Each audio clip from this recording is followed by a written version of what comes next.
আমি এখন জাপানের নাগোয়া শহরে অবস্থান করতেছি। নাগোয়া জাপানের একটি জনপ্রিয় শহর। এটা ফুকুওকা থেকে আনুমানিক 800 কিলো।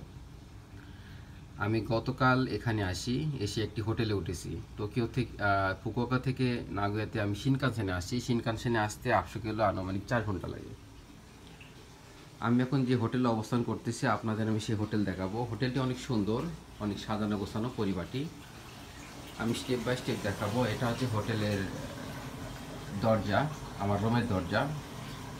এখান থেকে ঢুকে আমি প্রথমে যে জিনিসটা পাবো সেটা হচ্ছে বাথট্যাব বা বাথরুম। আমি ঘুম থেকে উঠলাম, এখনও গোসল করি নাই। এখন গোসল করে আমাকে 7টার মধ্যে বের হতে হবে। এই জন্য আমি এখন পানি ভরাচ্ছি, এখানে আমি গোসল করব। তারপরে রুমের ভিতরে ঢোকার পরে হাতের ডান সাইডে আপনি পাবেন হচ্ছে লকার।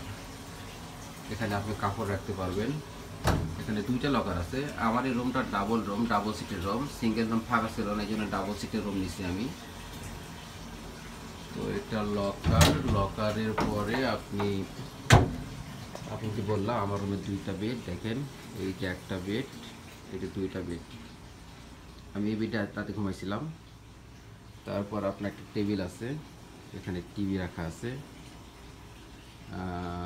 আর আপনার এই মাঝখানে একটা গোল টেবিল, একটা সোফা আছে। সোফার পরে আপনার এই স্ট্যান্ড লাইট। এই লাইটটা অনেকে রাতে দিয়ে ঘুমায়, অনেকে অফ করে ঘুমায়। আমি আজকে রাতে অফ করে ঘুমাইছিলাম, কারণ আমি অন্ধকারে ঘুমাইতে ভালোবাসি। এই হচ্ছে মোটামুটি আমার ঘরের অবস্থা। মোটামুটি সিমসামের মধ্যে অনেক পরিপাটি একটি রুম,